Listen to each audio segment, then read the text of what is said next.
The language in this video has been translated using AI translation via HeyGen. While we strive for accuracy, the translation may not be entirely precise or reflect the original intent and meaning in all cases. We appreciate your understanding as we work to make this content more accessible through AI-assisted translation. A linguagem neste vídeo foi traduzida usando tradução por IA via HeyGen. Embora nos esforcemos pela precisão, a tradução pode não ser totalmente exata ou refletir a intenção e o significado originais em todos os casos. Agradecemos sua compreensão enquanto trabalhamos para tornar este conteúdo mais acessível por meio de tradução assistida por IA.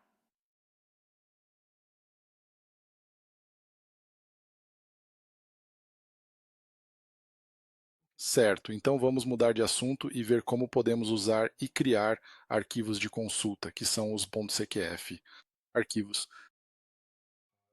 Esses são arquivos que estão dentro do software. Eles foram pré-construídos para fornecer capacidades de busca para certos recursos, e você pode usá-los como estão ou criar os seus próprios.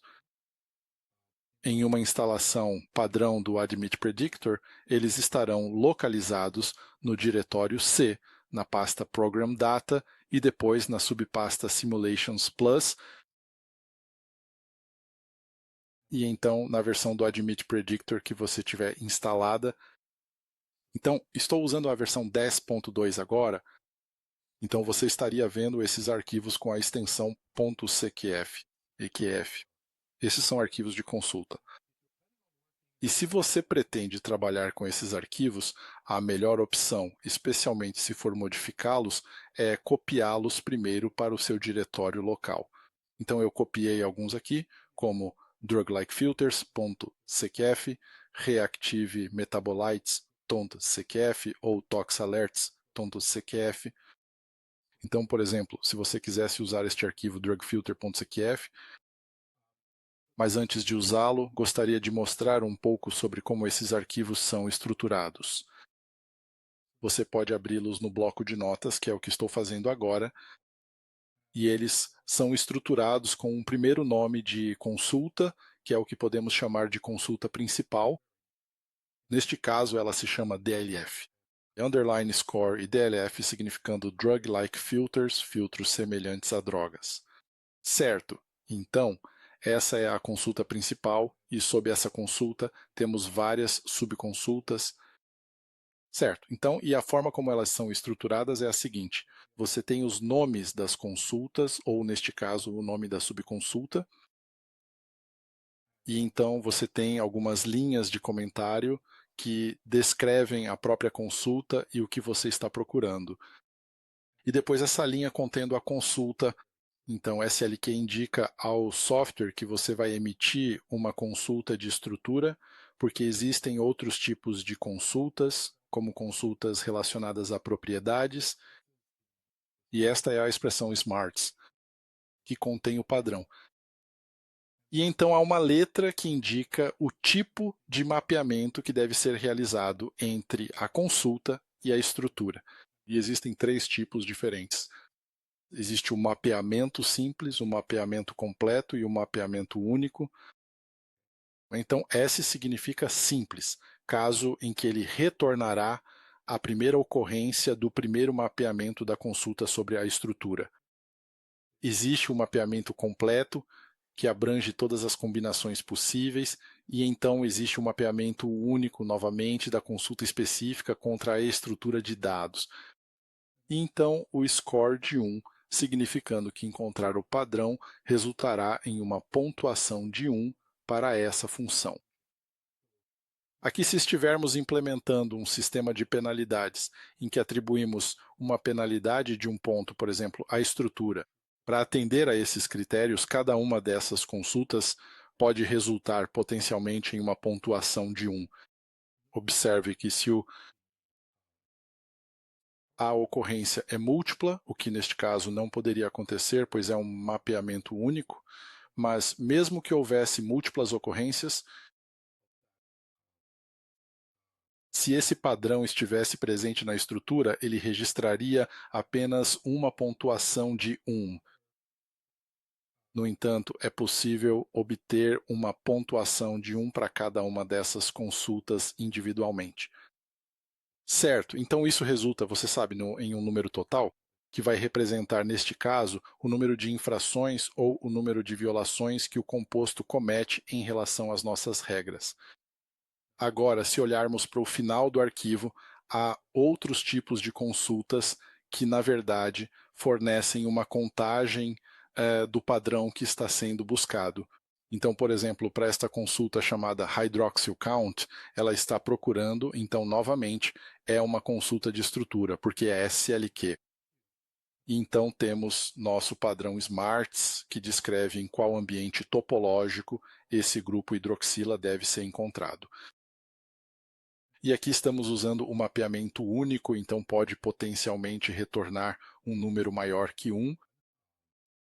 E, neste caso específico, se porventura retornar mais de 6 ocorrências distintas do padrão desejado na estrutura de dados, então, consequentemente, será obtida uma pontuação final de 1 ponto. Se o número retornado estiver, digamos, entre 0 e 5, então a pontuação retornada será 0. E agora, finalmente, podemos fechar completamente este processo de uma vez por todas. Isso e acesse o software. E a forma como usamos essas consultas é semelhante à forma como as usamos antes, ou seja, basta ir ao menu suspenso de dados e selecionar adicionar atributos compostos. Então você vai emitir uma consulta, mas agora, em vez de interromper para importar essa consulta do Mailchimp Designer, vamos trazê-la de um arquivo. Para evitar qualquer confusão, vamos limpar isso e depois carregar nossa consulta a partir de um arquivo. E, neste caso, vamos trazê-la dos nossos filtros drug-like. Então vamos selecionar isso. E repare que está carregando. O conteúdo do arquivo, toda a consulta, aparece nesta janela aqui e também está atribuindo o nome do atributo para ser o nome da consulta principal, que neste caso é DLF de Drug Like Filter Score. E quando estiver pronto para prosseguir, basta pressionar o botão OK. Portanto, na verdade, é um processo multithread. O que é realmente rápido, porque acabamos de passar por todas essas consultas bastante elaboradas e aplicamos isso às nossas 10.000 estruturas. Então foi bem rápido e agora ele gerou duas colunas. Uma coluna chamada DLF underscore score, que é o número total de, bem, esse é o score total, ou seja, o número de vezes que os padrões foram encontrados para cada composto em particular. Então, no nosso caso, isso representa quantas violações ou ocorrências houve para aquele composto. E então há um código de score DLF que indica a natureza da violação em relação à regra. Assim, temos algo um pouco mais explícito, uma descrição do que acionou aquele score DLF. E se quisermos ter acesso a esses compostos, podemos seguir um processo semelhante ao que fizemos anteriormente. A primeira coisa é que talvez queiramos saber qual é o intervalo. Nesse caso, os compostos estão apresentando um desempenho muito bom. E provavelmente regras semelhantes foram aplicadas na elaboração desta coleção. Temos apenas 2 compostos com uma pontuação DLF de 2, alguns com 1E, na maioria dos casos 0. Então, na verdade, temos apenas 3 lixeiras.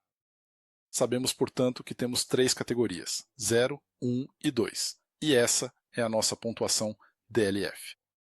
E, assim, mais uma vez, a maioria dos nossos compostos está na categoria 0.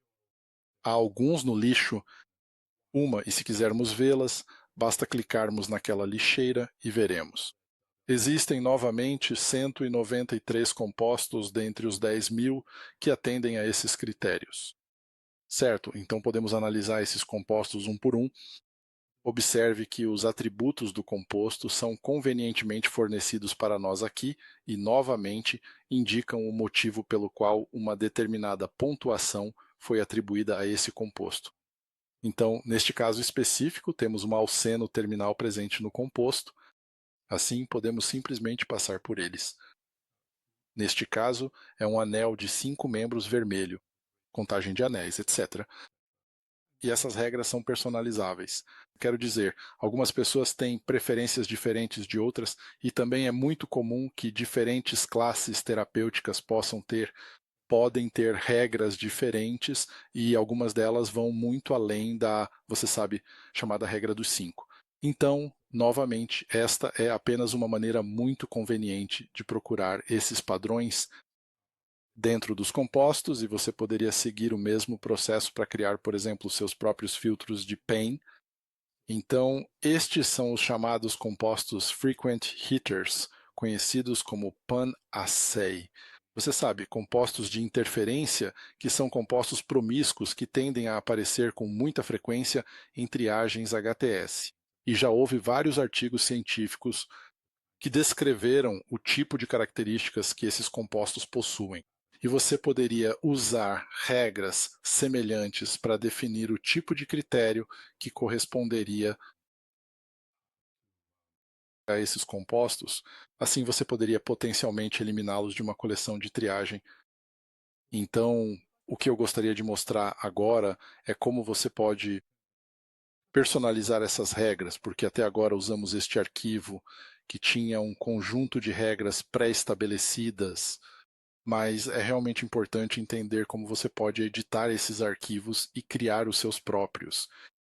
Então vamos olhar para um arquivo relativamente simples, um arquivo genérico relativamente simples, e eu realmente o chamei de genérico. Use o sublinhado ATT para o atributo e podemos abrir este arquivo com o bloco de notas da mesma forma e eu o defini de maneira bem genérica.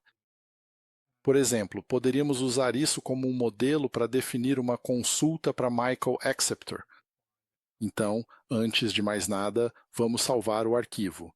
Para isso, vamos usar a opção Salvar como e defina-o como Michael Acceptor. Então, vamos salvá-la como uma consulta Michael Acceptor, Micaela para Acceptor. Vamos chamá-lo assim. E nós vamos simplesmente salvá-lo. Agora, o nome da consulta, embora seja bem simples, vamos chamá-la de Micaela, abreviação de Michael Acceptor. Agora precisamos definir isso. Consulta, qual será a sintaxe da consulta? Ok. Portanto, o intervalo permitido para a saída é opcional. Se deixarmos esse campo vazio, ele simplesmente retornará o número de mapeamentos, ou seja, o número de vezes que a característica específica que estamos procurando é encontrada em cada um dos compostos. Ok? E então precisamos definir o modo de mapeamento. Seja único, completo ou simples, estamos potencialmente procurando por mais de uma ocorrência, então simples não funcionaria, mas neste caso estaríamos procurando por mapeamentos únicos do composto em relação à consulta. E novamente, isso pode retornar mais de um resultado. Então, agora precisamos definir nossa expressão smarts. Como é que um aceitador de Michael se parece na linguagem Smarts? Se você não fala Smarts fluentemente, existe um processo muito fácil e direto que você pode seguir para gerar uma expressão Smarts de forma eficaz e clara para a estrutura que você está procurando. Então, se quisermos definir um aceitador de Michael, podemos simplesmente desenhá-lo. Designer de Magicam. Então, você pode simplesmente representar isso como um sistema alfa-beta insaturado, assim. Coloque o nosso carbonil aqui e terminamos. E realmente, para obter a corda inteligente é muito simples. Basta selecionar a estrutura. Você pode simplesmente usar o laço ou pressionar Ctrl A. Em seguida, vá em Editar, Copiar como inteligente.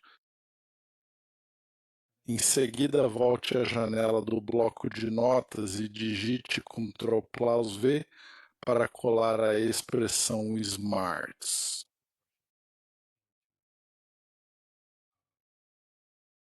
na consulta e apenas clicar em salvar. e agora essa consulta está basicamente pronta para uso. Então podemos fechá-la e, se quisermos utilizá-la em uma busca, podemos simplesmente prosseguir.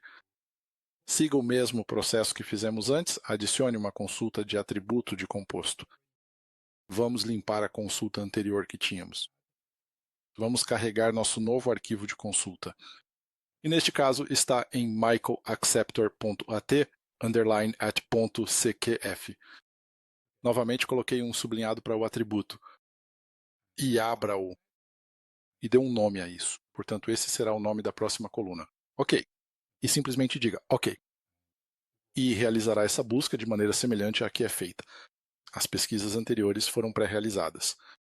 E podemos verificar facilmente quantos Michael Acceptors podemos ter nessas coleções. E não há muitos, e provavelmente eles nem parecem verdadeiros Michael Acceptors. Mas isso é algo que poderíamos refinar ainda mais em nossa definição de smarts. Então, novamente, se quisermos saber quantos há em cada classe, podemos simplesmente selecionar de forma semelhante nossa coluna Michael Acceptor. Novamente temos 3 faixas, 0, 1 e 2, então vamos deixar assim como está, e temos nossas 3 faixas, e podemos mais uma vez passar por elas de forma muito simples. Às vezes, se o número total de compostos químicos for realmente muito baixo, pode ser bastante difícil selecionar o histograma correspondente de forma precisa. Consegui fazer isso aqui. Caso contrário, você pode simplesmente selecionar o composto e clicar naquela seta